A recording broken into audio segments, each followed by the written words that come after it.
झांसी के रानी लक्ष्मीबाई केंद्रीय कृषि विश्वविद्यालय में 3 दिवसीय किसान मेले और प्रदर्शनी का उत्तर प्रदेश के कृषि मंत्री सूर्य प्रताप शाही ने उद्घाटन किया। इस दौरान मंत्री ने कहा कि बुंदेलखंड प्राकृतिक खेती और फूड प्रोसेसिंग का हब बनेगा। इस मौके पर मीडिया से बात करते हुए उन्होंने विपक्षी दलों पर हमला बोला। अखिलेश यादव से जुड़े सवाल पर मंत्री ने कहा कि उन्हें नकारात्मक सोच के अलावा कुछ भी दिखाई नहीं देता। मिल्कीपुर चुनाव में वे जनता से संवाद करने की जगह सिर्फ ट्वीट करते रहे।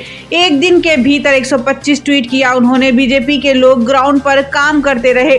योगी आदित्यनाथ जी की सरकार ने प्रधानमंत्री नरेंद्र मोदी के मार्गदर्शन में जिस तरह से महाकुंभ का तैयारियों को किया और जितनी अच्छी व्यवस्था की, देश विदेश से आने वाले जितने श्रद्धालु वहां पर गए हैं, सब ने उसकी घोर प्रशंसा की है।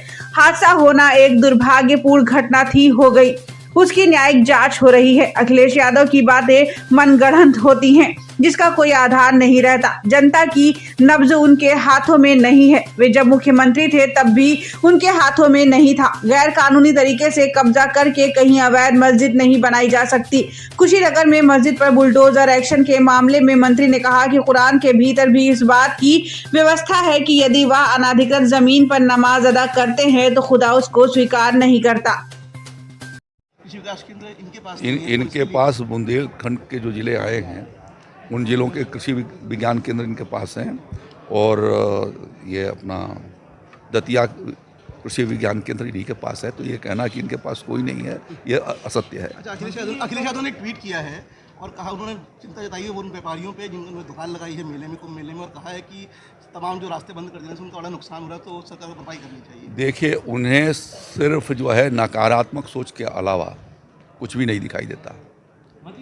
और आज जागरण ने अपने एक कॉलम के भीतर लिखा है कि वो जनता से संवाद करने की जगह पर मिल्कीपुर चुनाव में सिर्फ ट्वीट करते रहे और 125 ट्वीट एक दिन के भीतर किया उन्होंने। और बीजेपी के लोग ग्राउंड पर काम करते रहे। योगी आदित्यनाथ जी की सरकार ने और हमारे प्रधानमंत्री नरेंद्र मोदी जी के मार्गदर्शन में जिस तरीके से महाकुंभ का तैयारी किया और जितनी अच्छी व्यवस्था किया, देश विदेश से आने वाले जितने श्रद्धालु वहाँ पर गए हैं, सब ने उसकी भूर प्रशंसा किया है। हादसा होना एक दुर्भाग्यपूर्ण घटना थी, हो गई, उसकी न्यायिक जांच हो रही है।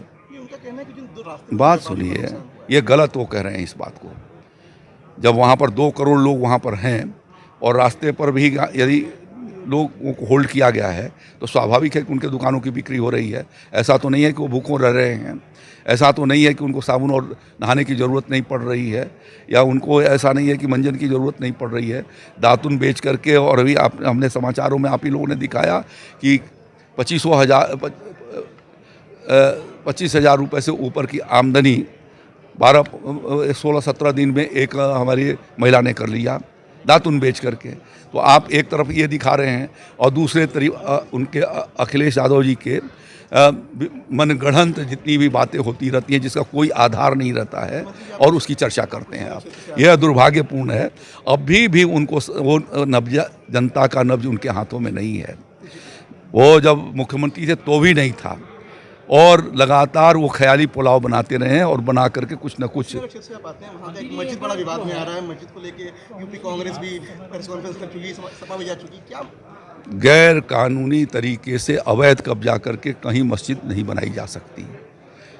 कुरान के भीतर भी इस बात की व्यवस्था है कि यदि वो अनाधिकृत जमीन पर नमाज अदा करते हैं तो वह खुदा उसको स्वीकार नहीं करता है।